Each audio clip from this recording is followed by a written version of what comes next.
అయితే అయిపోయింది కదా. నెక్స్ట్ అయితే మనము కింది భాగాన ఏ విధంగా మార్కింగ్ చేసుకోవాలి అనేది అయితే చూద్దాము. ముందుగా అయితే ఇక్కడ నుండి మనము పొడవు అనేది చూసుకోవాలి. ఇక్కడ వచ్చేసి నేను ఫుల్ పొడవు వచ్చేసి నేను 30 ఇంచులు అయితే తీసుకుంటున్నాను. చూడండి వీడియోలో చూసినట్టు ఇక్కడ నేనైతే 30 ఇంచెస్ వరకు అయితే పొడవు అనేది తీసుకున్నాను. ఇలా తీసుకున్న తర్వాత ఇప్పుడు పైన కోన్ షేప్ ఉంది కదండి, ఈ కోన్ షేప్ పై భాగం నుండి మనమైతే కింది వరకు ఎక్కడైతే మార్కింగ్ చేసుకున్నామో అక్కడ వరకు టేప్ అనేది ఇలా పెట్టుకోవాలి. వీడియోలో చూసినట్టు ఇలా పెట్టుకొని పైన కోన్ షేప్ ఉంది కదండి, పై భాగాన్ని అలాగే పట్టుకొని ఇలా కింది భాగాన మనకు 30 ఇంచెస్కి అయితే ఎక్కడ వరకు వస్తుందో అక్కడ వరకు వీడియోలో చూసినట్టు ఇలా మార్కింగ్ చేసుకుంటూ పోవాలి.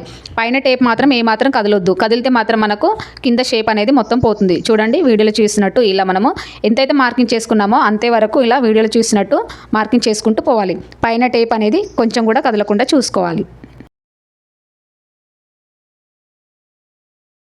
నేను డాట్స్గా అయితే మార్కింగ్ చేసుకున్నాను కదండి, అదైతే వీడియోలో కనిపించట్లేదు, అందుకే ఇలా డార్క్గా అయితే మార్కింగ్ చేస్తున్నాను. ఒకసారి చూసారు కదా, ఈ విధంగా మార్కింగ్ చేసుకోవాలి. ఇలా మార్కింగ్ చేసుకున్న వాటిని కటింగ్ అనేది చేసుకోవాలి.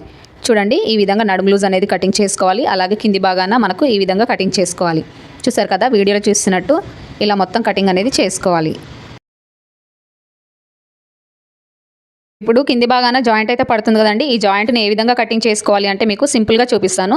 చూడండి మనకు మిగిలిన ముక్క ఉంది కదండి, ఈ ముక్కని మనము జాయింట్కి ఏ విధంగా కటింగ్ చేసుకోవాలంటే ఈ పై భాగాన్ని తీసుకొని ఇక్కడ వీడియోలో చూసినట్టు కింద ఇలా వేసుకోవాలి. ఇలా వేసుకుంటే మనకు పర్ఫెక్ట్ షేప్ అనేది వస్తుందండి. కింద హెచ్చు తగ్గులు అనేది రాకుండా మనకు పర్ఫెక్ట్గా వస్తుంది. ఇక్కడ వీడియోలో చూస్తున్నట్టు ఇలా కటింగ్ చేసుకోవాలి. చూడండి ఈ విధంగా కటింగ్ చేసుకోవాలి.